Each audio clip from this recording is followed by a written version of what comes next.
Hey everybody, real quick, we just wanted to preview what we're going to be talking about on the show. This is our WrestleMania 37 review. I'm Nick Nenad, that's the RKJ man. We will be starting the show after our intro with Roman Reigns, Daniel Bryan, and Edge, the main event. We will be moving, not chronologically in this podcast as well. RKJ man, what else will we be talking about on this podcast? We're going to talk about that crappy match between the Fiend and Randy Orton where Alexa Bliss got involved and how I turned off the match pretty much after that and how I was emotionally invested in Beef Wellington being made by my dad more than the rest of the card besides the main event. We're also talking about Night 1 and how Night 1 blew expectations out of the water and how we had Bad Bunny do his damn thing. Braun Strowman and Shane McMahon was a good match, and shout out to Cesaro for a fantastic Night 1 debut. But like, comment, and subscribe, but please, let's hit that damn intro.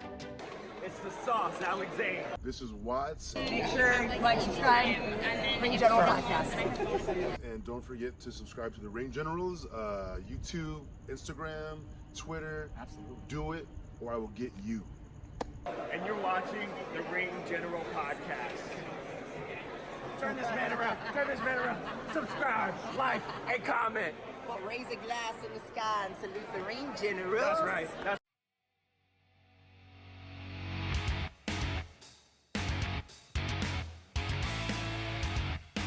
Welcome everybody to the Ring Generals podcast. I am Nick Nenad, and alongside me today is the RKJ man. Let's talk that talk, y'all. Hypocritical Nick. What did Blackstradamus say again? Blackstradamus did a very, very good job of talking about WrestleMania, and we're going to get into that a little bit later. Like you saw in the intro, we will start the show with Roman Reigns, Daniel Bryan, and Edge. Really quickly, though, to start the show, RKJ man, are you in favor of this two-night WrestleMania more than the one night, or are you still clamoring maybe for next year for it to be a one-night show? I am definitely in favor of two nights. It just makes common sense to do two nights from a financial standpoint and from a fan perspective. Let's say, for instance, night one, which is what happened to me. I have to go to work. I have to do something, but I have Sunday off. Guess what?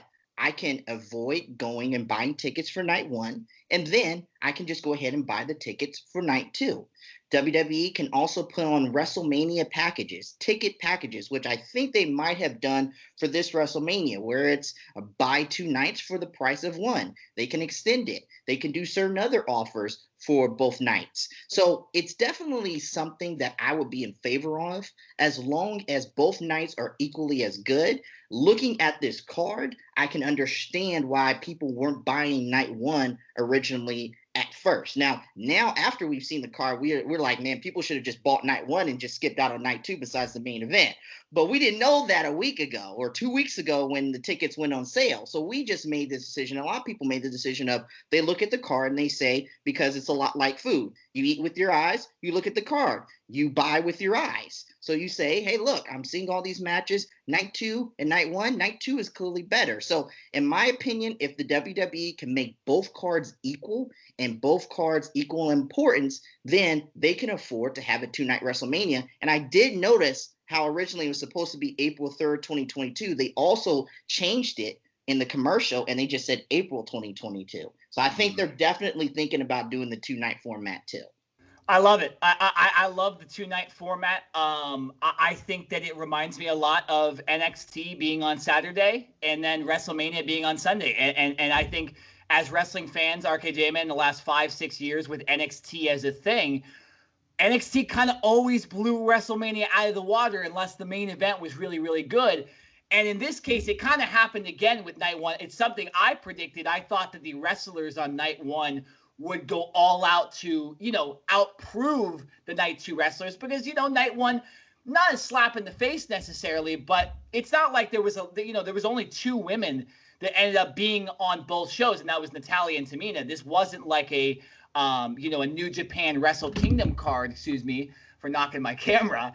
But it's not like Wrestle Kingdom where you have 2 main events and there's a main event wrestler in both nights. It was essentially there's Saturday and Sunday, and I liked it. Like I said, both shows were under 4 hours. That's what wrestling should be. I don't think wrestling should be, really more than 4 hours ever, unless the final match is going over the 4-hour limit. But these WrestleManias that were 7 hours long, all that stuff, it was draining. And RKJ, when we were in New York and it was around 1:00, there was a lot of people tired. And these East Coast shows are really tough on fans when these shows end really late. So I'm in favor for the 2-night WrestleMania. And like you said, it's a no-brainer. And you could do more. The wrestlers have at least 5-10 more minutes on each of their matches potentially. And it's a good thing. And what's funny too is they didn't even fit everybody on the card, which I've been clamoring for a while, because I don't think everyone deserves to be on the card. There should be some sort of competition with this roster in WWE. And yeah, there were some wrestlers that probably shouldn't have been on the card. And there's some wrestlers that should have for WrestleMania. But nonetheless, I do like that there was sort of a competition element to this WrestleMania, and not everybody got on. And someone like Ali, who I think we all thought should get on, he posted an Instagram or a tweet that said, "I can't wait till 38." Yeah, okay. Well, you got to do better than you did this run, because you didn't make it to 38 or 37. So there's a lot that I liked about this two-night WrestleMania card. I don't agree about the Ali one, man. He got screwed over by the writers in that situation. The Retribution situation was all the writers' fault, and then he got left to the wayside. So I don't agree with you about the Ali one. But certain other wrestlers, yeah, I definitely agree. They got to work a little bit harder. And we're going to talk about something that's a little controversial involving the women later on in this podcast, because I know you and me both got some things to say about night one in that second WrestleMania match. Mm-hmm. Yeah, no, for sure. But we're going to start the show good here. We're going to start with the main event, the best thing we saw this weekend. That was Roman Reigns versus Daniel Bryan versus Edge. It had a big fight feel. We dedicated like 20 minutes of our last hour-long podcast just on that match, and it delivered. It was a great match. Roman Reigns ends up winning by pinning both guys, which I've never seen before. That is something that you didn't expect to see. That it was amazing, and they used triple threat rules, and it was just a great match in my opinion. It lived up to the hype. Did I want it to go a little bit longer? Yeah, but anytime a wrestling match goes over 20 minutes and you've been drinking, you think it was only 10, right? And so I was a little disappointed that it didn't go a little longer, and I thought they could have done a little bit more in the match. But nonetheless, it was still, 4-star, 5-star match there with those 3 guys. RKJ, man, your initial thoughts, a day after WrestleMania 37's main event. This match had me on the edge of my seat. I was emotionally invested. My dad was emotionally invested. Delayed the Wellington because the match was so good. And that's what wrestling is all about right there. It's all about these types of matches. And this was the true match that felt like WrestleMania from the start, from the beginning. First of all, I love the way Roman Reigns came out. I love the fact that we had to wait for Roman Reigns. He made us wait. He made the challengers wait for him to come out. Why? Because he's the star of the show. We have known this for a while, and this is now the WWE is leaning into it. Even going back to night one, when they were standing on the stage when Vince McMahon welcomed all the fans back to WrestleMania. Who was on the right-hand side of Vince McMahon? It was Roman Reigns. He is the star of that company. He is the company is centered around him. And if John Cena were to go to AEW, which I think is going to happen one day, I think Vince McMahon would be fine with it, because he would have Roman Reigns. He would be okay. That's his pillar of the company right now. In regards to the matchup right now, in regards into the matchup last night, I thought it was a phenomenal match. I thought the storyline was told beautifully in the ring. I love the fact that Edge got aggressive. He became the rated R superstar. Those concertos were terrible. Oh my God, yeah.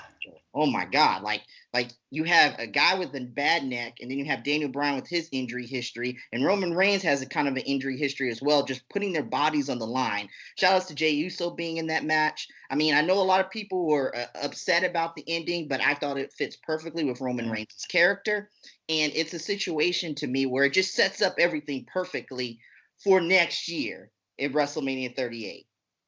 Yeah, no, I mean, and what you're talking about, RKJ, man, is the potential of The Rock having a matchup with Roman Reigns, which we'll get to in a second. I want to give you kind of your spiel. You've been calling for that for over a year now, so I'll give you a second. Yeah, with this match, I had the whole family gathered around. My dad sat down for the first time all WrestleMania in the co-main event just to kind of see what was going on, because I had told him, hey, that Daniel Bryan, Roman Reigns Edge match is coming on.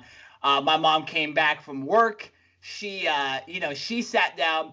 I had one of my sister's friends come over, and my mom completely disregarded her and told her, I'm watching the main event of WrestleMania. I can't talk to you right now. And my brother and I were watching as well. It was a fun time over there at the Nenad house for sure, watching WrestleMania on the big screen too.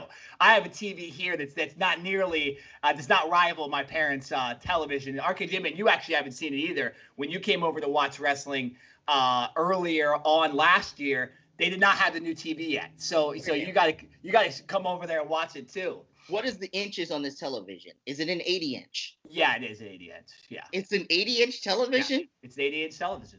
Oh, next wrestling show, I'm over there. That's what I was saying, bro. I was saying, look, we got the Ring Generals podcast live, and we're scheduling meetings.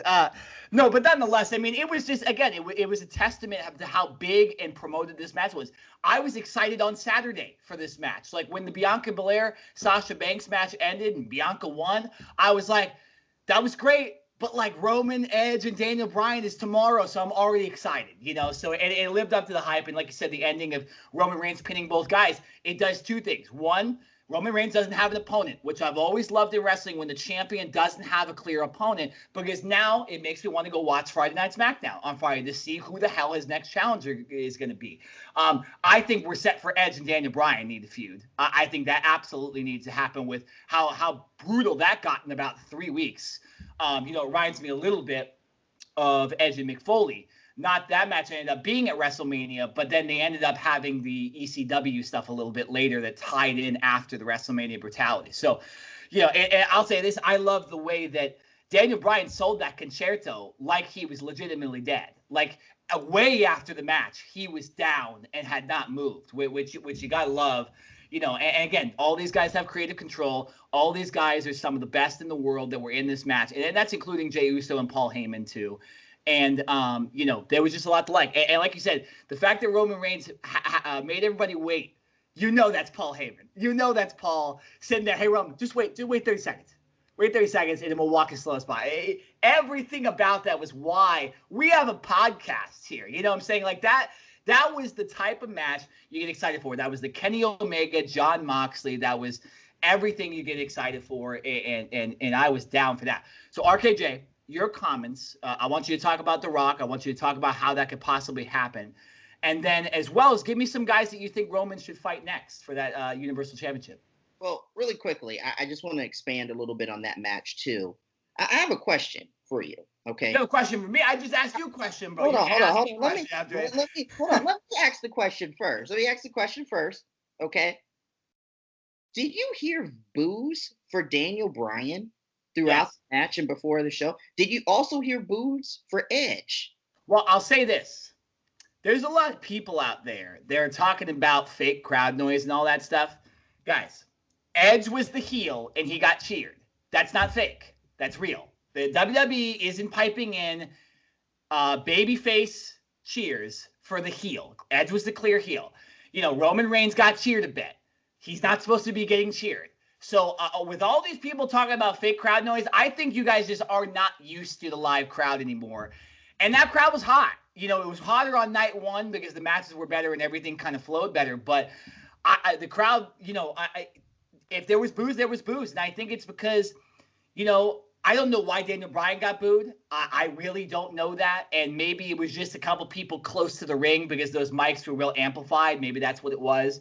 Edge is understandable because he's a legend that's taking a young guy's spot, right? I can understand why people could hate that. And Roman should get booed. But, yeah, I don't know why Daniel Bryan got booed, but he definitely didn't have, the best reaction. Maybe that's just because he was the third most over guy in that match. I think Edge at that point, having wrestled his first big-time match since 2011, I think he was more over than Daniel, and Roman Reigns the most over guy in pro wrestling right now. So, it's just that Daniel Bryan he was that third guy, and he was the latest of the storyline. And I think that's why maybe he didn't get the best reaction.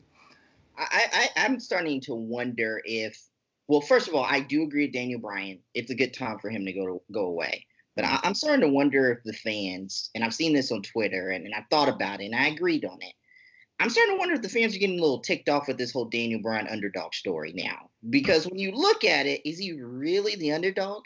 He's won multiple championships. He's married to a super hot woman in Brie Bella. He has this really nice life going on. He's backstage in WWE creative, sort of.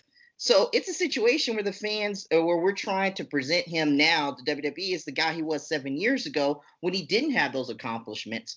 But now you rewind or fast forward to 7 years later, and he has all those accomplishments going on. So it's like a situation where I'm sitting there as a fan, and I'm like, I don't know if I'm emotionally invested as I was at WrestleMania 30 here at WrestleMania 37.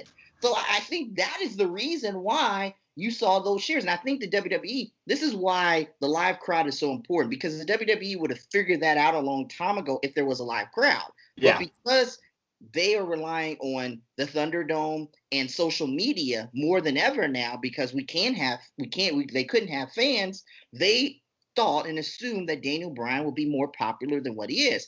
And he wasn't. He got a very, very awkward reaction, a weird reaction, and I thought the crowd was going to be invested in Daniel Bryan winning. Yeah, well, I will say this. I mean, some of those yes chants were extremely loud last night, too. And I think maybe the small minority of people that really didn't like him coming into the night were just more vocal than everybody else. So, but you have a very good point there. You know, Daniel Bryan really isn't the underdog anymore. And it's kind of the exact opposite, but also the same with the Roman Reigns. Roman Reigns was thrown into the main event early on, and people were like, you're not ready for it. You don't deserve this. This is nepotism. This is everything. And now that he's just embraced it and essentially says, fuck all you, that is what this is, and I'm actually this good, and I'm going to beat everybody, I'm going to pin 2 guys at WrestleMania, he's now respected. Because they're like, you know what, all right, I can respect that. You know, it's why people pay to see Floyd Mayweather. The guy's 50, he may be an asshole, but he's 50-0. It's why people are invested in this Jake Paul fight in a week, because that guy's hated, and nobody wants to see him win. But he acknowledges that, and he acts like a dick, and that's the way it goes, you know. So, yeah, Daniel Bryan, maybe that underdog story, and maybe if he one last run as a heel, right, and finish off as a heel. He was great as a heel in the Kofi Kingston stuff, and maybe reinvent your character. It was 2 years ago, almost to the day that all that was happening, and so maybe Daniel Bryan needs to pull a little Chris Jericho and reinvent himself, or go to AEW, one of the two. So let's move on. Let's get more negative. The first match of night 2. Again, guys, we're not going chronological with this, and you saw that in the beginning with the lineup of where everything was. The Fiend versus Randy Orton started off the show. I'll say this. First of all, it shouldn't have started the show, because an attraction match should not start the show. And a lot of people were saying, it could have been Kevin Owens, Sami Zayn. No, because Logan Paul was involved, and Logan Paul shouldn't be starting WrestleMania, okay? It probably should have been Riddle and Sheamus or one of the other matches. I don't know. Maybe they should have booked the WrestleManias better to have more of an opening match. But this match shouldn't have started the show. It's not the right thing. People aren't going to be as invested in it because they're not ready for that kind of stuff yet. And then the match lasts like 5 minutes. You have Alexa Bliss looking like, Jesus out there with a crown of thorns, bleeding black blood, all this stuff. And you got Randy Orton beating the Fiend with 1 RKO when he lit the man on fire the last time he saw him. Like, come on. There's an unrealistic, I'm saying this wrong. It's so unrealistic that you can't believe in it. Like, it's not real. And yes, of course, it's all not real, but like, the way they projected the match on us was it turned into a normal wrestling match after he got levitated up out of a Jack in the Box, where clearly he was just on a stand and got moved up. That wasn't even as believable, right? And then the Crown of Thorns thing was cool, right? I had no problem with that as far as a gimmick, right? But like, RKJ, man, I know you have more to say on this, but I just thought absolutely clunky. And I never want to see Randy Orton and Bray Wyatt in a fucking WrestleMania ring again, because both of the matches they've had at WrestleMania have been some of the worst on the card. First of all, I don't know what they were trying to do at the beginning. I guess it was an unholy resurrection when he was burnt, and then he transformed back into the old Fiend. And he wasn't burnt. Yeah, he wasn't burnt. I forgot to mention that too. Yeah. I would have much rather, if they're going to do that, book the Fiend to win, okay, and then have that transformation at the very end to say, okay, I beat you, burnt, and now I'm going to transform again. That would have been good. And that symbolizes as the feud is over and that he's moving on.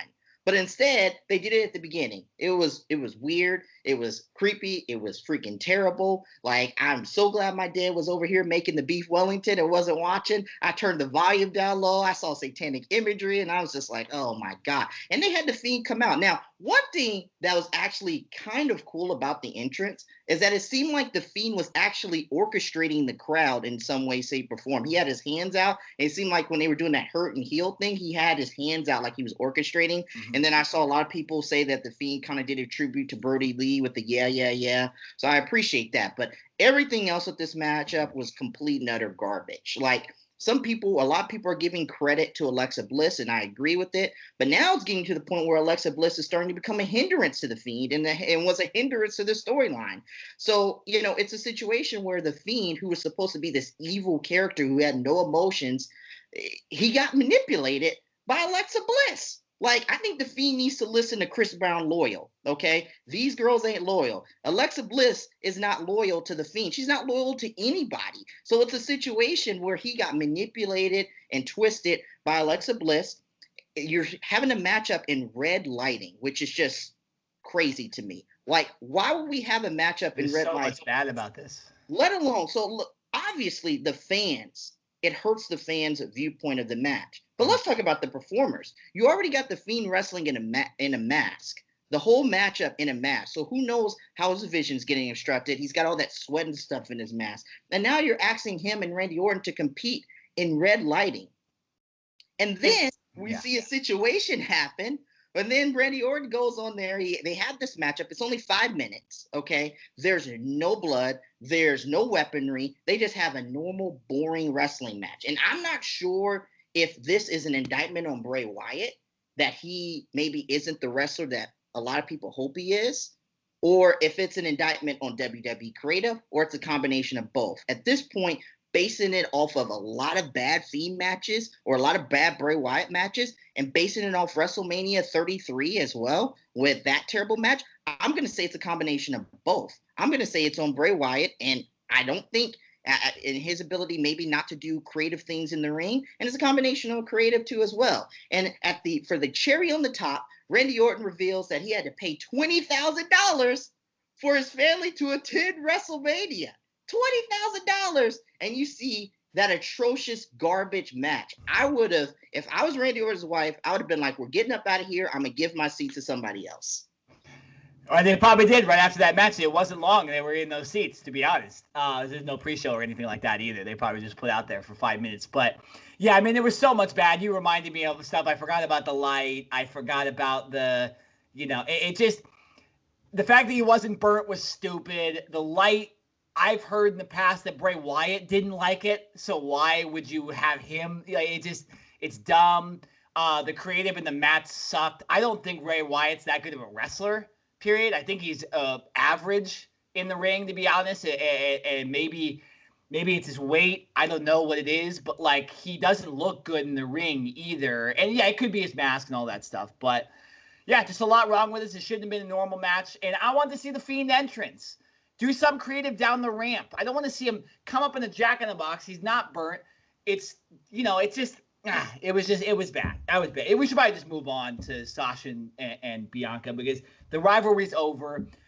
Oh, I will say this. No, it's not. This is over. It fucking better be, RKJ. It's not going to be over. I'll say this. The rumor I've been seeing on social media today is that the whole Alexa Bliss thing turning on Bray Wyatt is Aleister Black potentially getting involved in this whole thing because of the satanic imagery. A lot of the stuff you've seen with Bray Wyatt and this stuff is a lot of the same things you see with Aleister Black on his ring gear, in his promos, and all that stuff. So a lot of people have been wondering maybe if Aleister Black is behind the turning of Alexa Bliss. and that maybe we'll have an Aleister Black, Bray Wyatt, all pentagram match or something like that. Well, let me just say this. First of all, I'm not watching that match. Okay, if that happens, I'm not watching those satanic imagery. Well, just don't have your dad watch it. Okay, no, I'm not watching that. I'm not watching that period because I don't like seeing that. Okay, and number two, Aleister Black is hated for whatever reason by Vince McMahon and creative. I don't know what is going on, but you want to talk about in the pits of mid-card hell, Aleister Black is in the pits of mid-card hell. I have a hard time believing that the WWE and Vince McMahon wasted a whole WrestleMania opening match just to have Aleister Black involved in this thing some way, somehow. If they would have done that, then Aleister Black would have shown up. What happened was last night, after that whole situation happened with the Fiend and Alexa Bliss, it went to dark and we had no conclusion. No conclusion. So what, are we going to get the conclusion on Raw tonight? I don't think so. I'm sorry, but I have a hard time believing after all these months and months, and honestly years of him being on the roster, Aleister Black has been in mid-card hell. They fired his wife, and now all of a sudden it's a situation where he's going to be put in a top-tier storyline, and they created something intentionally at the show of shows at WrestleMania, the first time in a year, month, and a day with fans, just for Aleister Black. I'm sorry. That might be good booking in other people's minds, but people with common sense like me who are watching the show, they know that ain't going to happen. If he was involved, you're right. It would have been better if he showed up, because that would have been a shocking moment. You're like, oh, shit. Not only did we not know where Aleister Black was, we hear all these rumors of him being in mid-card hell, all this stuff, and Andrade being released. They're kind of in the same vein as far as, like, you know, guys in that same position. And if he were to show up at WrestleMania, that would have made that match better. I'll say that right there. But nonetheless, let's move on. Let's move on to Sasha and Bianca, the main event of night one. Bianca Belair wins the championship. Some people thought Sasha was going to win this championship. Some people thought Bianca Belair was going to win this championship. That means it was good promotion, right? And this was interesting, RKJ, because we called each other after both WrestleManias, and you brought up a good point. You know, this entire WrestleMania run for the past couple of months, you stated that you did not like the build to this match. But what ended up happening in this match is the promo before the match was so good, and then the psychology in the match and the moves in the match were so good, the storytelling in the match was so good, that we forgot about the build. And that's the way pro wrestling can work out at a show like WrestleMania. I really like this match.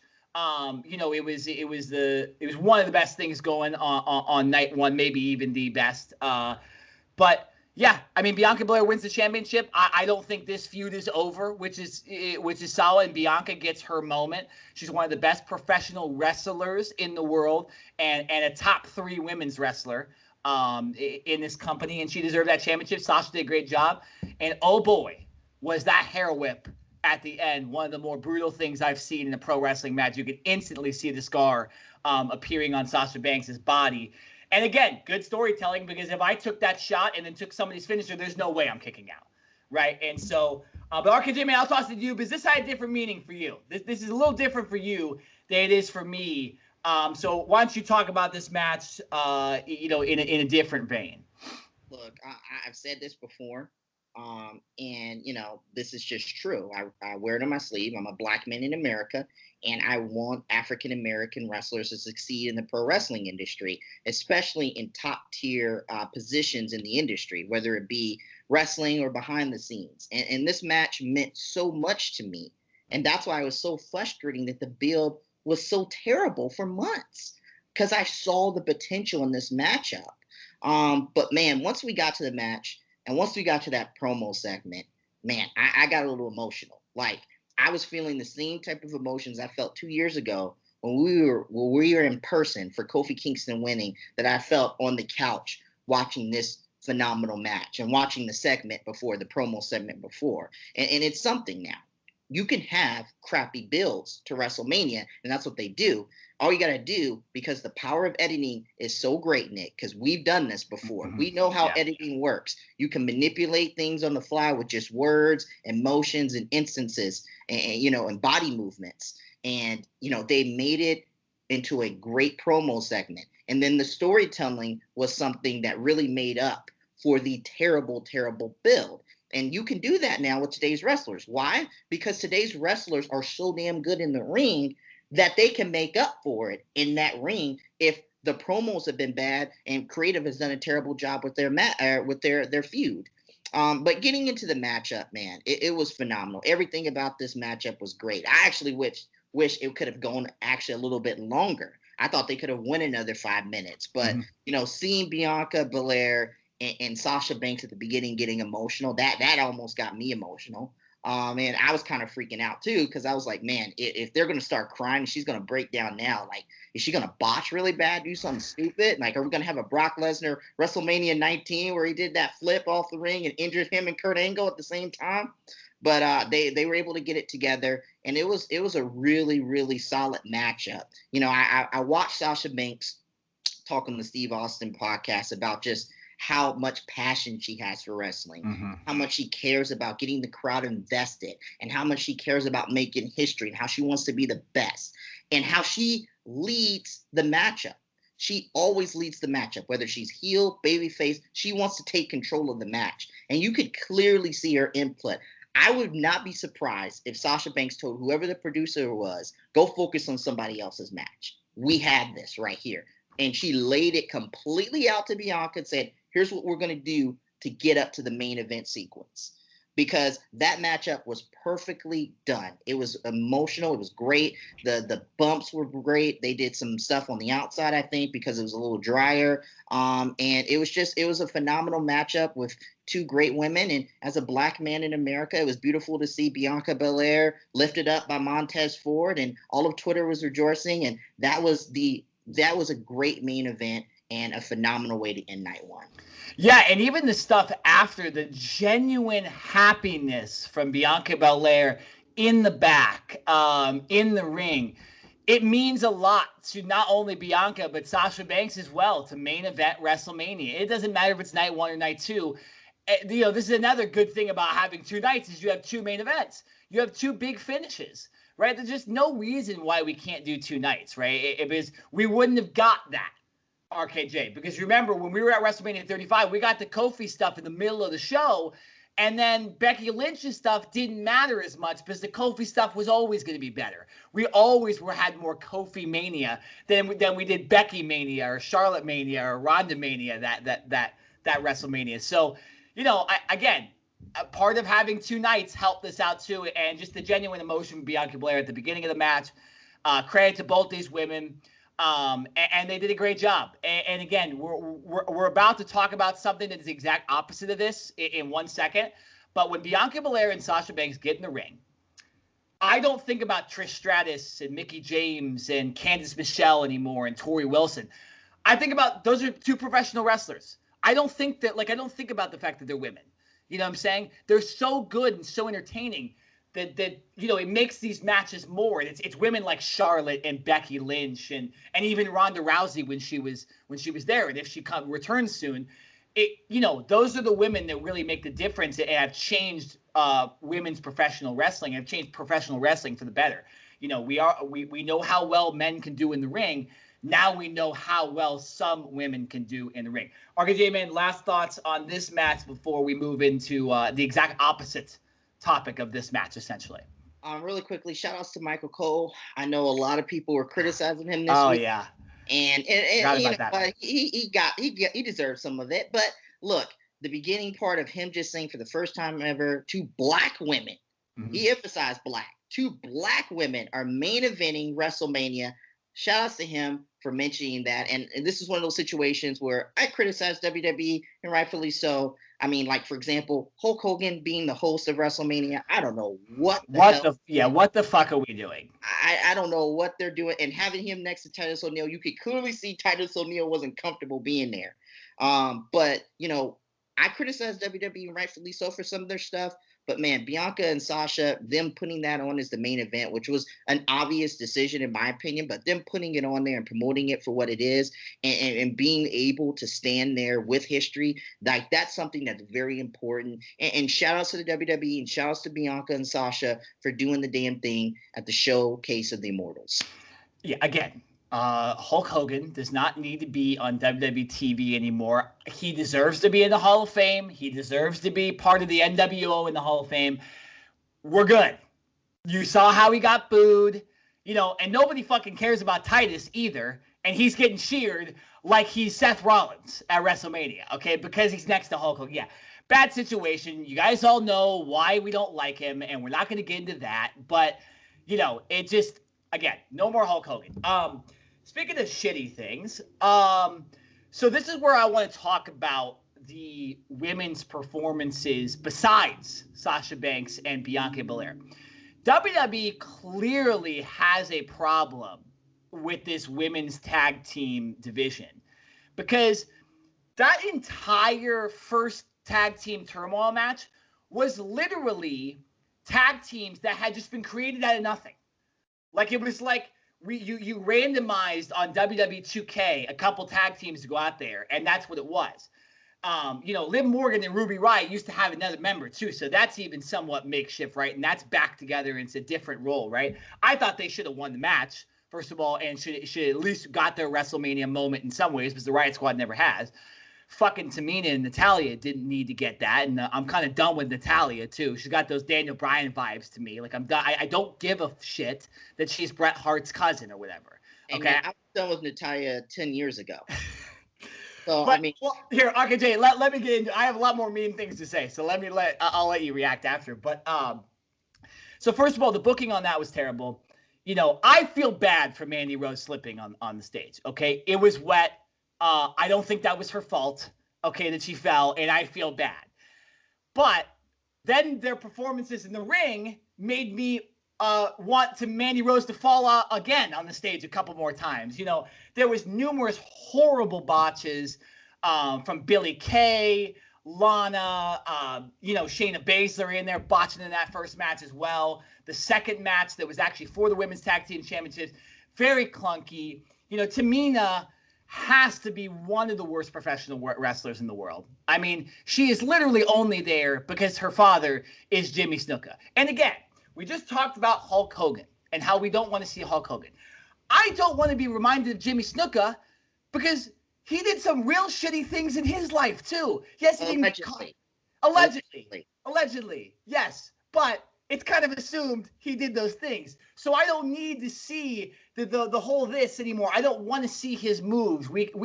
Nobody does this anymore because Chris Benoit used to do it. So we don't need to do the Jimmy Snuka shit because they're kind of in the same realm in that way.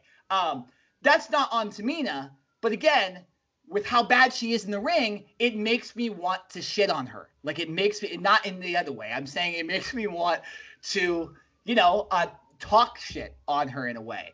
It's just, the problem with a lot of these women in this women's division, not Sasha Banks and not Bianca Belair, and not even really Natalya, is that a lot of these women aren't wrestlers. They're like models.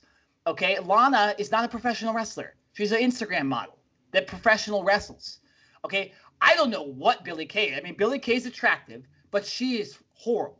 Okay, Tamina's only in there because of her name. Natalya really has only lasted as long because of her name, because she's an average wrestler. She's not a great wrestler. When you put Sasha Banks and Bianca Belair next to Natalya's work in the ring, it's not even close. Okay, Natalya is that next level lower, and it's fine that she's here, and she'd be the best wrestler in AEW, but still, Natalya is not the best. I don't think Liv Morgan and Ruby Riott are very good.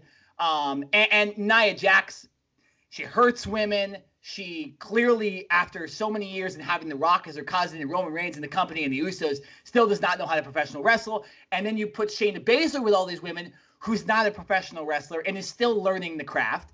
There's a lot of clunkiness. And so I think WWE needs to start phasing out with a lot of the model women and all that stuff. And I'm not saying I don't want to see attractive women on my television, okay? But I don't want to see them in the ring all together with the clunkiness. You need to make it so that the good wrestlers are with the bad wrestlers. And that's with men too. You put CM Punk with Ryback because Ryback's green, right? It's happened in all time. Bret Hart wrestles certain people to make them look better. Seth Rollins, put him in the ring with somebody they look better.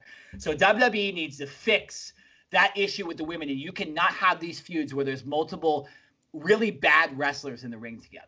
RKJ, I'll let you give your thoughts on this one. So really quickly, another thing that needs to go, the flying headbutt. I didn't mention this, but Dave did that flying headbutt. I'm sick and tired of doing it. I don't care if he is doing it to the shoulder. We need to get rid of that because I don't want Daniel Bryan to get CTE.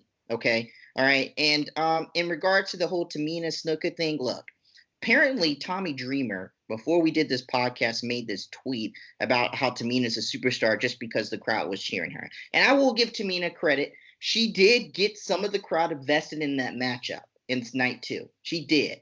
However, I will say this, okay? Tamina is just not good enough to be a top superstar. Mm-hmm. Yeah, and I agree. That she has been injured every 5 minutes. It seems like every time she comes back, she gets injured. How many times have we seen Tamina on the sidelines? It got to the point where when they were eliminating people last year, when they were firing people because of the pandemic last year, one of the people I looked on the list for was Tamina. And I looked at the list. I was like, okay, this person, Tamina. Where's Tamina? Tamina's not here.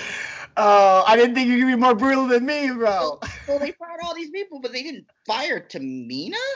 That didn't make sense. I don't get it. They seem to have this thing. So apparently, because I don't really care about the whole Tamina, Nia Jax, Natalya, Shayna Baszler thing, apparently Tamina and Natalya said something about how they're trying to get out of the roots of their families. But I saw people mention it. They were still doing stuff from their families early on. They were doing this. Tamina was doing this. Yeah. Sharpshooter was being used. Other things. She had the Heart Foundation type of gear going on for Natalya. It's a complete waste of our time. Look, here's the thing, okay? None of us, we're not making a sexist statement. We're being completely honest here about the women. Mm-hmm. And I said this at the beginning of the podcast. When we first started, I said, look, because you want equality, we will give it to you. But that does not mean you are absent of criticism, fair criticism, not something that demeans your character as a person outside of the ring. But if we think you're not living up to par in that ring, or your character is not up to par when it comes to promos and feuds, we will criticize you like the men. And that's the way it should be. And I honestly don't know if some of these women in the industry, and specifically WWE, are ready for those criticisms, if they can take it. We saw Carmella lashing out at fans. She was getting frustrated, saying how the WWE should book her or should book more women's matches. Well, this is kind of the reason why they don't book more women's matches. And then when somebody confronted her on Twitter and said, hey, the only reason why you care about it is because, well, you're not in the match, she made the statement, oh, no, honey, I really don't care if I'm in it. I'm just advocating for more wrestlers or more female wrestlers. But yet, some way, somehow, she's in this other match that just got added. So I don't really know. Like, I don't really think these women are willing to accept the criticism. And I don't know if they're willing to get better at their craft. It seems like a lot of them are focused on outside things other than being better in the ring. And it just doesn't make any sense. Night 2, that matchup was absolutely terrible, and it was embarrassing. It was, night 1. Yeah. That was the worst match of all of WrestleMania, in my opinion. Of course it was. There's no question. There's no fucking question it was the worst. But it would have been the worst match on Raw. It would have been the worst match on WWE main event. Okay, here's the thing. Guys, we're not being sexist, okay? Bianca Belair and Sasha Banks are better than most of the men. Rhea Ripley and Asuka are better than most of the men, okay? Alexa Bliss's character is better than most of the men, okay? And even the night 2 match wasn't a bad match. It was just average. There's just so much limit. You have Nia Jax, who, again, really only in there because of her family, right? And is still learning professional wrestling. Tamina, I don't know why it's taken her so long, and maybe the injuries caught up, but she still doesn't even know how to hit her own finishing move.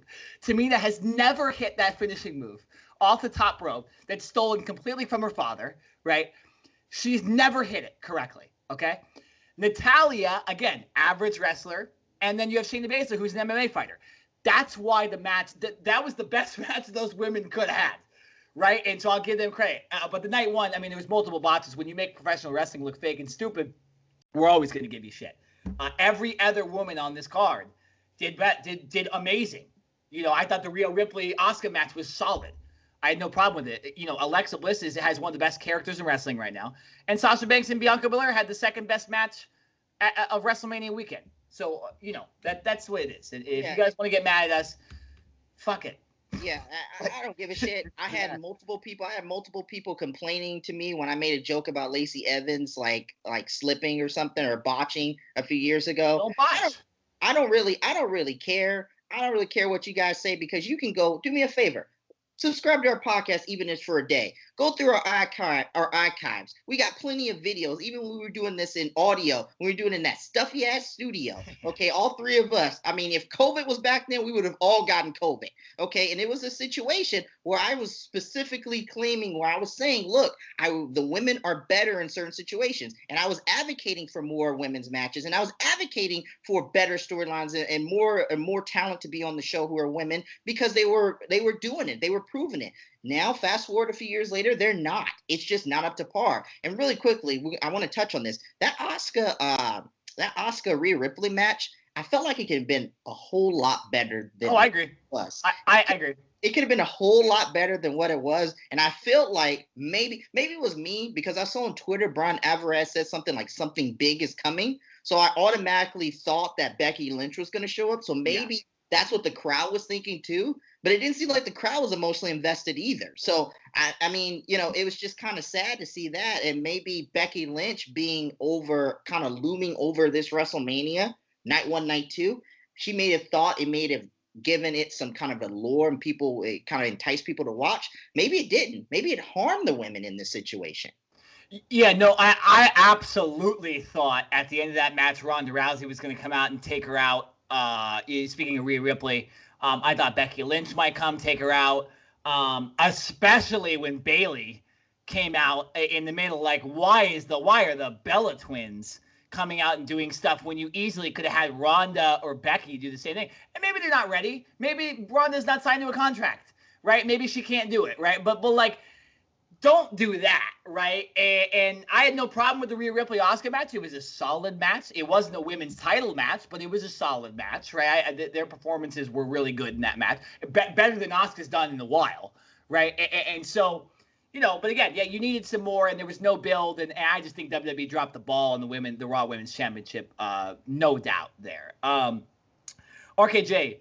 So we're done with our topics necessarily that we really want to talk about. What was your next favorite thing of WrestleMania weekend besides kind of I know that your favorite thing wasn't the women's turmoil match and your favorite thing wasn't the Fiend and Randy Orton, but what was your next favorite thing? Give me another match that you really were excited about and liked WrestleMania weekend. Hey man, shout outs to Bad Bunny. Shout outs to Bad Bunny doing the damn thing at night 1 WrestleMania, the semi-main event.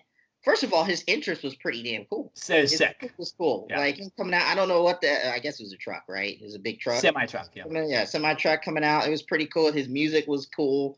And, like, I could not believe I don't want to keep dragging on. I was going to say the same.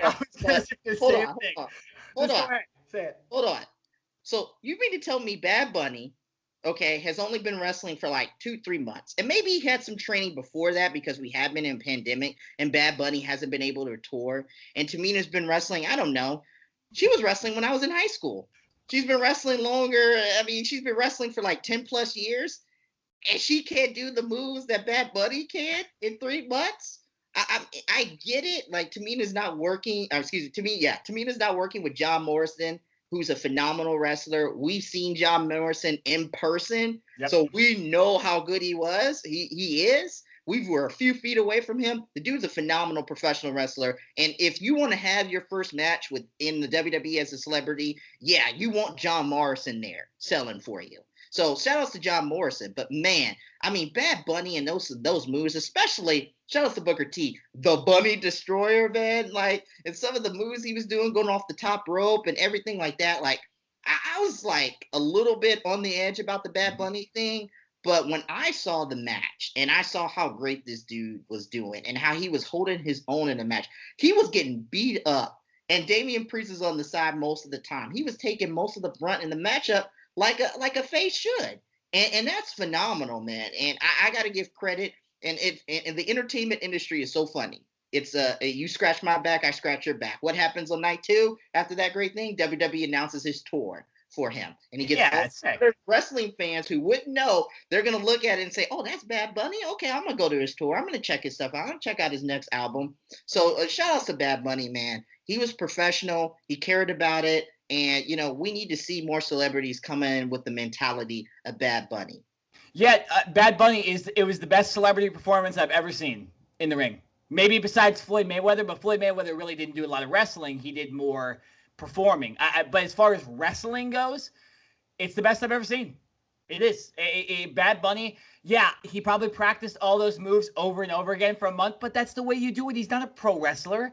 Do the best you can. We see plenty of wrestlers come in, or plenty of celebrities, and plenty of wrestlers, like the tag team turmoil match, not know what they're doing. And so RKJ, man, you made a good point. Bad Bunny looked better than most of the women in the tag team turmoil match. Okay, I'm just saying, like it and literally. The tag team match. Yeah. Well, I didn't mind the tag team match as much. The turmoil match was one of the worst in wrestling history, WrestleMania history, and maybe wrestling history too. But yeah, no, shout out to Bad Bunny, great performance. I was absolutely dying at the Canadian Destroyer. I think he hit a Falcon Arrow at some point too in that match. It was great. And he's taking offense too. Like, just amazing. And I'm a Bad Bunny fan now. It worked. I love that guy. I'm going to listen to his music. I might go to his concert. Maybe not, because it's probably all going to be in Spanish, and I don't understand Spanish. But, like, I like that guy now. Hey, RKJ, man, I hope he comes back. I hope he comes back. I have no problem him coming back and maybe, doing another program with somebody. Yeah, I love it. Bad Bunny did a really good job. We'll take Eric with us. He can translate it for us Absolutely. the whole entire time, man. But, man, shout outs to Bad Bunny, man, doing his thing at WrestleMania. Yeah. And I would have going back real quickly to the Fiend and Randy Orton. Yeah. I think I would have been more invested in seeing Randy Orton facing Soulja Boy at this WrestleMania, by the way, than the Fiend. So maybe we can get that going for next year WrestleMania. Maybe there's some long-term booking with this. Maybe there's some long-term booking for SummerSlam or WrestleMania for Soulja Boy, Tellum, and Randy Orton. I'm down for that too. And after Bad Bunny, I kind of have high hopes for celebrities in pro wrestling. And Shaq did a good job too with AEW, taking those table bumps and doing everything. I mean, it was good. So we got to talk about Lashley and McIntyre too. This was, unfortunately, we haven't even mentioned this yet. There was the rain delay, right?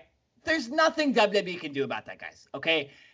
Maybe you could have started the show at 6:00 Eastern time, or 6:00 Pacific time, 9:00 Eastern time, and move it back like a normal sport would, right? You just postpone it and tell everybody, hey, there's rain in the forecast for the opening of the show. WrestleMania is moving to 6:30. And that's what you got to do, right? It's a live show, RKJ, man. We know this. We watch football. We watch baseball. It happens. And so it's not their fault. But, man, when Drew McIntyre's music hit, and it's a stadium and it's 30,000 people going crazy, I get goosebumps again right now thinking about it. Amazing moment. I loved Drew McIntyre's music is some of the best in pro wrestling too. Like, that shit gets you fired up. And then the match was a great match. I wasn't sure if we were going to see McIntyre and Lashley kind of do the whole, everybody's going to hit their finisher and there's going to be a spear and there's going to be claymores and all that stuff. No, they had a great professional wrestling match. And it was a great match to start the show. Bobby Lashley winning, I disagree with a little bit because I thought Drew McIntyre, when you heard the crowd, it was the first match. I really thought that they missed an opportunity to have a giant pop. And then you could just give the Lashley the title at Backlash. Okay. I think Drew should have won the match. I disagree with that. It's one of the few ones I disagree with at this WrestleMania. But nonetheless, it was a great match. And Lashley is not a bad champion. And maybe this sets up potentially him with a match with Brock Lesnar, which we've always clamored for, or somebody else. Maybe we have a little shakeup. Someone comes from SmackDown, all that stuff. But yeah, I really enjoyed this match. And it's something that we have to discuss as well, just because it was a great moment. It was a great way to start WrestleMania, and it was a hell of a lot better than Fiend Randy Orton starting the show. I'll tell you that. Yeah. So in regards to Drew McIntyre and Bobby Lashley, I thought it was a great match. You mentioned the fact that you thought maybe it was going to be like each guy hits their finishers, and all I'm going to say to you is these guys aren't Brock Lesnar. Okay, so they can actually wrestle, and it was a situation where we saw a good technical wrestling match, but I've heard reports and I've heard people say that in some cases, Drew McIntyre was booed over Bobby Lashley. I didn't hear any of that. And then, I went on Reddit after, and I saw that most of the fans that said they were there said they didn't hear shit. They didn't hear boos at all. Because again, if you heard boos, that's authentic. I didn't hear them. From what I saw on Reddit, nobody heard him there either. So I don't know. Maybe it was a slip up of the boo button on the Peacock network. I don't know. But I don't think that man got booed. And from what I heard, he absolutely was getting cheered the whole time. And I don't know why the fuck you would boo Drew McIntyre. I can understand a little bit Daniel Bryan because, like you mentioned, RKJ, you get a little tired of the act. But Drew McIntyre hasn't done anything wrong.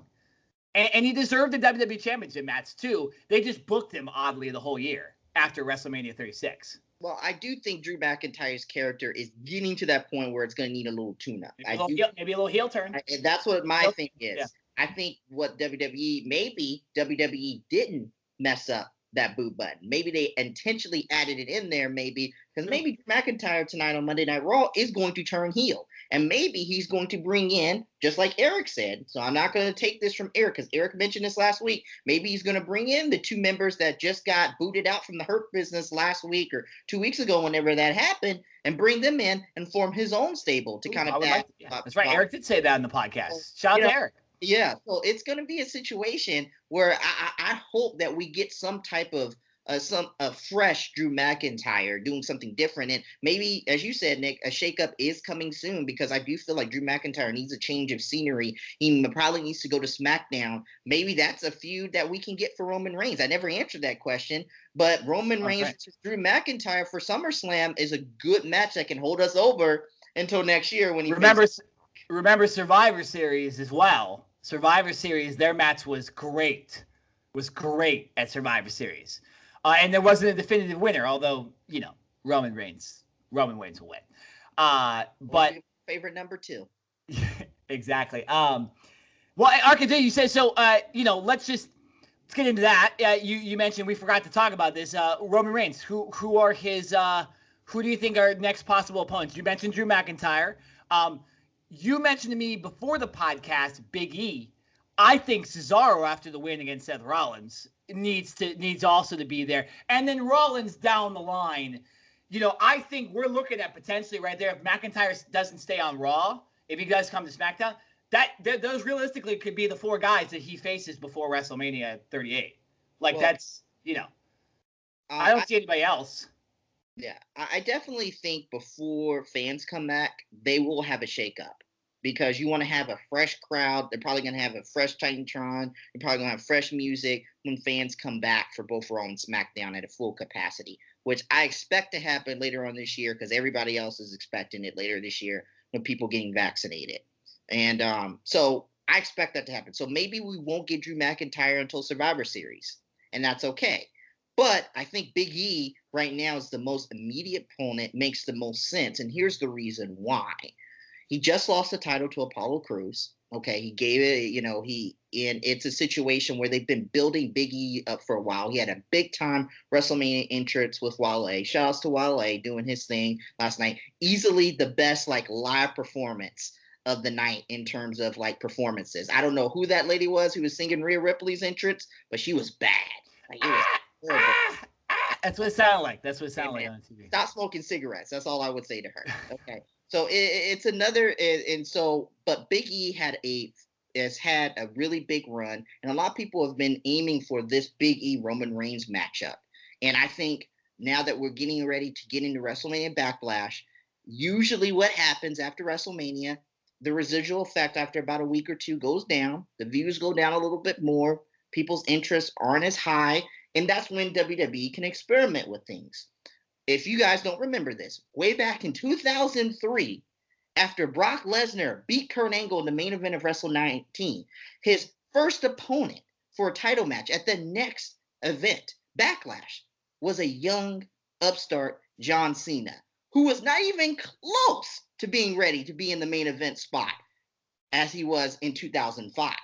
So it's a situation for me. You have Big E, who we all know he's not going to win, but at least have him have a good offense. At least have him have a good feud with Roman Reigns. He can learn some things behind the scenes about how to conduct yourself for the main event, and at least let him seem credible. So that way, when he goes up, when he beats Roman Reigns, it's a situation where it's like, or when he loses to Roman Reigns, you create a situation where he doesn't lose by that much.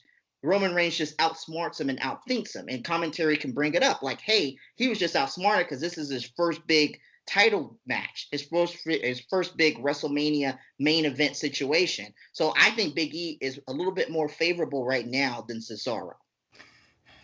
Well, it's interesting too because unfortunately, like, I don't know why that match was so short with Apollo Crews and Big E. It was a solid, violent match too. Like I was into it. I needed at least 5 more minutes. I'm 100% okay with Apollo Crews winning and having a legitimate, guy come and help him out. In that, I forget they called it, his new name is like General something or something like that. Commander Aziz. That's what the name is. He's I think his name used to be Babatunde. Apparently he's done good things in NXT, and he was in the Underground Raw stuff too that no one watched. But so I disagree only with, because I feel like Big E needs to kind of rectify the feud with Apollo Crews. Like they're 1-1. And so I feel like maybe at Backlash we have one more match with them, and maybe we give Roman Reigns, maybe Roman Reigns doesn't even defend the title at Backlash, right? Maybe he's just too good and does something else, and I don't know. But maybe we have Cesaro. We start the Cesaro stuff. Cesaro has nowhere to go right now. He just beat Seth Rollins. Who the hell are you supposed to beat? I don't want another Francis Ngannou situation where the guy just beats guys and then just keeps having to prove himself as the number one contender and never gets the fight, right? I think Cesaro in a lot of ways deserves it a little more than Big E at this point. But, I'm down for both, and it'll be interesting to see SmackDown, because this is SmackDown stuff, so we have to wait till Friday. We won't be able to talk about any of this until next week on the next week's podcast. But, both guys are kind of primed with not having championships and having had successful WrestleManias, one winning, the other losing by screw job, right, which is essentially the same thing. So it'd be interesting. I'm down for both. And again, I would like to see Seth Rollins eventually get that match against Roman Reigns. We've never seen that, right? I don't think we've ever seen that. We need to see all that. And when Roman does his thing with The Rock, that's the big payoff. And I don't know what happens in that match necessarily. But, there's a lot of guys that can do a lot of things. And even Brock Lesnar, again, could be interesting with the whole Paul Heyman gimmick. And we all know Fox wants Brock Lesnar. So I don't think Brock Lesnar is going back to fucking USA and Raw. I think if he's going anywhere, it's SmackDown. And there's one champion on SmackDown that's legitimate, and it's Roman Reigns. No shade at Sheamus at all. Hey, man, real quickly. So in regards to Cesaro, I don't have a problem with Cesaro either. Of course. The question, he had a fantastic match. The fans have always been behind Cesaro. He was very much cheered in that matchup against Seth Rollins. But the issue is Vince McMahon. He has personally told Stone Cold Steve Austin and told people that he just doesn't believe Cesaro is a main event player. Stupid. So if the owner of the company doesn't believe you're a main event player, you're just never going to be booked in that situation. So it's up to Vince McMahon, and it's up to Cesaro convincing Vince McMahon. And maybe the only way you can convince him is by booking the feud that he is good enough to be in the main event of SmackDown or Raw. So we'll have to see. Cesaro is definitely one of those top guys that I'm thinking of when I think of the Royal Rumble next year, who is at the forefront of my mind who could win it. But the problem has and always will be with Cesaro, Vince McMahon. Yeah, well, I'll say this, though. The way they promoted that match was similar in some ways to Kofi Kingston, because they had kind of stated he wasn't the main event guy. Even the reel that played, the promo that played it, Seth Rollins saying this guy sucks. He can't even get on WrestleMania. I'm way better than him. They say before the match, Cesaro, it's been 10 years since he's been in a WrestleMania match. It's for the first time in 10 years. He wins. That seems like a push to me. Seems like a push. That's all I'm gonna say. And similar to Kofi having to earn it, maybe Cesaro will have to earn it, and maybe Arca did. This is where you're right, and they'll have Big E have a feud with Roman Reigns that I could see happen. And then we have Cesaro maybe leading up to SummerSlam, right, and stuff like that. But I think they're pushing Cesaro, and they wouldn't have had him go over at WrestleMania, and they wouldn't have promoted it the way they did if he wasn't eventually going to get a Universal Championship match later this year. Really quickly, Cesaro's 40, so if you're gonna push him to the main doesn't event, matter. It doesn't matter because how old's Brock Lesnar? I don't know, 45. No, I think he's around 40 years old. That man can still go, and we have no issues. So age doesn't matter in pro wrestling. I mean, Shane McMahon took the fucking most hellacious bump ever at 51. Yeah, I know he doesn't wrestle all the time, but that's if Shane McMahon can take those bumps, I think Cesaro can fight for the championship when he's 40. And Cody Rhodes is old too in AEW, and Kenny Omega is not young either, and those guys are top guys too. So no, I'm not saying that he shouldn't fight for the championship because he's 40. I'm saying if you're going to push him now, because this contract he signed at 40 may be his last big full-time contract before maybe he starts becoming a part-timer or rides off in the sunset or does something else. So if you're going to push him now. Athletically, though, one of the most gifted people on earth. Oh, definitely. So I think if there's anybody that can do it into their 40s and have no issue, I think it's a guy like him. So agree with that. I'll say the only other thing on this show, before I just talk about the rest of the thing, the only other thing I didn't like about this show was the fact that Logan Paul didn't have enough involvement in that match with Kevin Owens and Sami Zayn.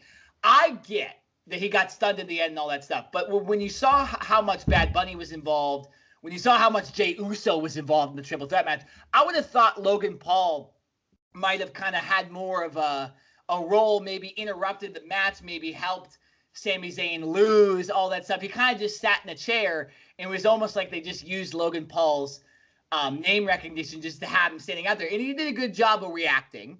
But like my sister, who's a big Logan Paul fan, was disappointed. She's like, why is he not doing much? And me and my brother were like, I agree. Why is he not doing much? So that was the only negative. That match, though, between Kevin Owens and Sami Zayn, top 5 match of the weekend, no doubt. The rest of the stuff, I really liked everything else at WrestleMania. We talked about Cesaro and Rollins. That was an amazing match. Sheamus and Riddle for the U.S. Championship match was hard-hitting and great. I liked Big E and Apollo Crews for the 7 minutes it was on. Almost his debut was very, very successful, and that worked out. I mean, he crushed the New Day. I don't know how anybody's going to beat AJ Styles in Almost. Maybe you got to pin AJ Styles, but that's not easy. And Braun Strowman and Shane McMahon in that steel cage match, the bump alone is amazing. That was one of the better WWE steel cage matches I've seen in a while because of the violence. The chair shots from Shane McMahon. That whatever he took from the top of the steel cage was like not a WWE weapon. It was like a legitimate thing he was hitting him with. Braun Strowman pulling the cage apart. I'd never seen that. So there was a lot of really good stuff at WrestleMania. We wanted to just go over the negatives because that's all the negatives we really had, right? And we could talk about all of them. But everything else I liked on this card, and I don't think I missed anything else. And RKJ, do you agree with me? Did you like everything else on this card that we haven't talked about yet? Well, night 2 overall was not as good as night 1. I will say it wasn't as good. First of all, I don't know who this Logan Paul guy is. I get it. Like I said last week, I guess we're supposed to know who I'm supposed to know who he is, being in the YouTube community and being a content creator. But I don't know what's so great about this dude and why I'm invested. And on top of that, he was getting booed by the crowd. So it was a situation where it was like you bring in the celebrity nobody likes. It kind of reminded me a little bit of the Floyd Mayweather and Big Show thing. People were actually cheering for the Big Show, who's supposed to be the heel. Well, RKJ, that's the point, though. Like I was explaining to you last week, they brought in Floyd Mayweather, and he's the bad. Like nobody likes Floyd Mayweather, so nobody likes Logan Paul. He was expected to be, with the, and he was with the heel. Remember, he was with the heel in Sami Zayn. So to expect him not to get booed, I don't really know what you're expecting a heel not to get booed. I'm expecting this. I thought because he was a celebrity, he would be more liked. He's an asshole. I don't know it's the story of the Paul brothers. I just know they're trying to do other things, and they're in like boxing and whatnot. And I hope Logan Paul gets his ass beat by Conor McGregor just because I love Conor. But it's a situation for me personally. I was like looking at this. I didn't care. And by the way, I saw on Twitter apparently Logan Paul may have been sleeping during the match. I saw on Twitter like somebody put up a comparison with Orange Cassidy sleeping in AEW in a match and Logan. I mean, he was wearing dark sunglasses. He was reacting. He was into it. I don't know if he was sleeping. Maybe he was pretending to at some point, trying to, he's not a pro wrestler, so he doesn't really know the shit. But and he was put on this like 2 weeks ago too. So maybe that's why he didn't have a lot of involvement. But yeah, no, Logan Paul is not a person that we're looking up to in life. Let's just say that. So hey, I will say this: his interest music is dope. His interest music is. I don't know what that's from. I don't know if the guy's done rap before or anything like that, but it was solid. But again, back to Bad Bunny, the other celebrity, that entrance was sick. The music and all that stuff was great. Any last thoughts on WrestleMania? Like we pretty much went through everything. There's nothing else really to talk about. The other matches are the other matches, right? And we'll talk about more of the storylines if anything interesting happens with them. But what are your last thoughts on WrestleMania 37? Well, when I look at one WrestleMania and the end of one WrestleMania, I start thinking about the next year's WrestleMania. Of course. And if you don't think that Roman Reigns and The Rock are going to be in a sold-out AT&T Stadium in Dallas, Texas, post-COVID, in a big-time matchup where The Rock's career is on the line versus Roman Reigns' title, you are smoking the highest form of drugs, experimental drugs, okay? And you need to stop doing that. It's going to happen next year at WrestleMania. And the reason is very, very simple. Next year, in 2022, The Rock, who just bought the XFL, is probably going to re-debut the XFL. What's the best way to sell to the WWE fans who synonymously know the XFL with WWE? Let's do a matchup with Roman Reigns. It just makes sense. I don't know why we are trying to book this matchup 2 years in advance for WrestleMania 39. You don't know what could happen in 2 years. You don't know. Yeah. So let's do this matchup next year, WrestleMania 38. Have a record crowd, 2 nights. We know what's going to be the main event if it's Rock Roman Reigns on night 2. So let's do this matchup. You put The Rock's career versus Roman Reigns' title for the true head of the table, and I think it just makes perfect sense to do that next year. And I noticed last night at the very end, Michael Cole asked, who can stop Roman Reigns? Yep. That right there is my clue right there. That right there is my clue. Plus, reports have stated that The Rock is open to facing Roman Reigns, and he's open to coming back in 2022. I think he needs to. I told you this too. I want to see John Cena and The Rock at WrestleMania 38. All right, they missed this year's. I think we all expected it to be Roman Reigns and The Rock this year. This WrestleMania was supposed to be at our backyard, Los Angeles, and it was not. So they're gonna have to deal with the fact it's gonna be in Texas. You don't need to wait till LA, right? Maybe you do a rematch or something like that, like they did with John Cena, if you want to put it in LA. But I think both those guys need to be at WrestleMania next year in high-profile matches. I'd love for John Cena to be doing something like maybe going after his 17th championship.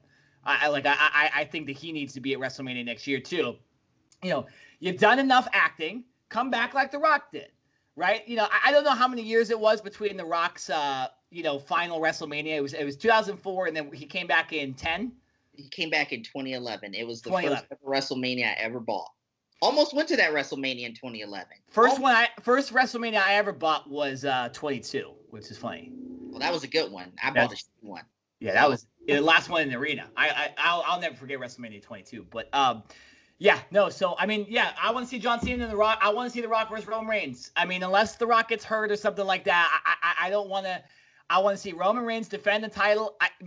He can lose to Cesaro and gain it back. He can lose to Seth Rollins and gain it back. He just needs that championship by WrestleMania time, and maybe The Rock wins the Royal Rumble, something like that. I don't know. We'll see what ends up happening. But yeah, hey RKJ, I thought that was with the fans back, it felt like a real WrestleMania. It felt great this weekend, and I have that like today feeling. I'm glad we get to podcast about it, but I have that feeling of like dread that there's 364 days until we get this again. You know, I know there's Double or Nothing and there's SummerSlam and there's All Out, and we'll probably go to an event this year again. But I cannot wait already. And I guess that's a good thing, right? They left a good impression on us. Both main events were good. There was some bad, but there clearly was more good. I would say this was a successful WrestleMania. Hey man, all I'm gonna say is this year is this: if next year it's Rock versus Roman Reigns, you're gonna see a black cowboy down there who looks like Urkel, and it's gonna be the RKJ man. That's all I'm gonna say. Next year we go into that thing. I'm gonna wear a nice cowboy hat. I'm gonna get some cowboy boots, and I'm gonna walk right into Lone Star State, and I'm gonna be cheering on The Rock next year. And we're gonna get good tickets. Yeah, we're gonna buy. Yeah, if you remember, you can go look in our story too. In one of our stories, that we sat behind the stage. It was not the best. It was still fine, but it was not the best, and it definitely was not. We want to, we'll pay a couple more $100 to get better tickets. And I'll do my thing like I've done at All Out and Double or Nothing, all that stuff too. Figure it out. But yeah, all right. Well, so this podcast, we're done. Hey, later this week, guys, this is not the only content we're releasing this week. We will be talking about I will be with at least Jesse or Eric. I can't guarantee both of them, but we're scheduling as we speak right now. We want to get this done, so we're not finished scheduling this week. But we will be talking about Jake Paul and Ben Askren. We will be talking about Robert Whittaker and Kelvin Gastelum. That's a big fight. And we will also, if there is enough news, we will discuss the Raw after WrestleMania as well. If there's some news to talk about that we missed, RKJ, on here, that just because we're recording before Raw we didn't get to, we will talk about it on that podcast as well. So stay tuned, guys. We got more content this week. Thanks again for everybody viewing our stuff over. We've had over, what is it, RKJ, 25,000 views in the last month. We're over 200 subscribers now. Not where we want to be yet, but we love the support, and we thank everybody for watching our stuff lately. It's been crazy. Hey, man, shout outs to everybody. Do me a favor, though. Do me a favor, okay? Take your mouse right now, okay, or your hand, whatever you're doing, okay, and hit that subscribe button for us, okay? It's down here or it's down here? Okay, it's probably down here. It's two logos. I don't know which one it is, but I will say this. Hit the subscribe button and tap the bell for notifications. So that way, as soon as we do a video, as soon as it comes out, you are getting that Ring Generals content, okay? Let's do it. Absolutely. RKJ, you're supposed to end the podcast. Oh, I forgot. I thought you were going to say something else. But we did like 100 podcasts. You don't know how to end the podcast. I thought you were going to say something else. Hey, man, like, comment, and subscribe. But as always, raise a glass in the sky and salute the Ring Generals.